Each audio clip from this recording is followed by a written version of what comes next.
ఇందిరమ్మ ఇళ్లకు 1 టన్ను ఇసుకను 1100కే ఇస్తున్నామని మంత్రి పొంగులేటి తెలిపారు. ఖమ్మం జిల్లా కూసుమంచి మండలంలో రెవెన్యూ శాఖ మంత్రి పొంగులేటి శ్రీనివాసరెడ్డి పర్యటించారు. పర్యటనలో భాగంగా పలు అభివృద్ధి పనులకు శంకుస్థాపన చేశారు. కూసుమంచి మండల కేంద్రంలోని ఎమ్మెల్యే క్యాంప్ కార్యాలయంలో క్రిస్టియన్ మహిళలకు ఇందిరా మహిళా శక్తి ద్వారా కుట్టు మిషన్లు పంపిణీ చేశారు. కూసుమంచి తహసీల్దార్ కార్యాలయ ఆవరణలో ఇందిరమ్మ ఇళ్ల నిర్మాణం కోసం శాండ్ బజార్ను ఆయన ప్రారంభించారు. ఆయన ఇసుక ట్రాక్టర్ను నడిపి ఇందిరమ్మ ఇళ్ల లబ్ధిదారులకు అండగా ఉంటామని హామీ ఇచ్చారు. ఇందిరమ్మ ఇళ్లకు మొదట ప్రాధాన్యత ఇవ్వాలని అధికారులకు ఆదేశాలు ఇచ్చారు. ఇసుక సరఫరా విషయంలో అధికారులు విధుల్లో అలసత్వం వహించినా, తప్పుడు పనులు చేసినా ఉద్యోగం నుండి రిమూవ్ చేస్తామని పొంగులేటి హెచ్చరించారు.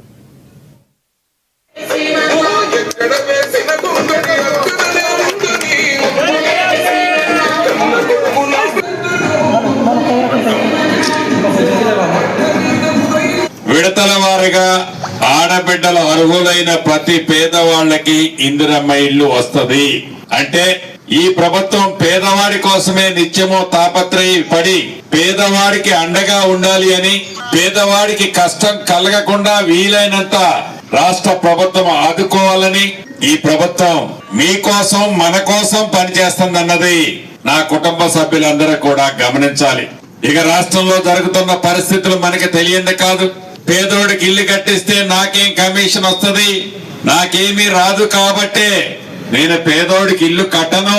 అదే కాళేశ్వరం లాంటి కమిషన్ ప్రాజెక్టులు కడితే అందుట్లో నేను లక్షల కోట్లు దంజుకోవచ్చని ఆనాటి ప్రభుత్వాల ఆలోచనలకి భిన్నంగా పేదోడి కష్టం ప్రత్యక్షంగా తెలిసిన మన ఇందిరమ్మ ప్రభుత్వంలో ఈనాడు పేదోడికి మంచి కార్యక్రమాలు ఒక్కొక్కరు చెప్పిన ప్రతి మాటని మీకు అందిస్తామని కూడా ఈ వేదిక ద్వారా తెలియజేస్తూ, ఇప్పుడే ఇక్కడ గ్రామ పెద్దలు అడిగినట్లు దీనికి కాంపౌండ్ వాళ్ళు కూడా కావాలని, వెటర్నరీ హాస్పిటల్ కూడా శాంక్షన్ అయింది. దాన్ని అన్ని ఈ గ్రామ పెద్దలందరూ ల్యాండ్ సెలెక్ట్ చేసుకోవడం జరిగింది.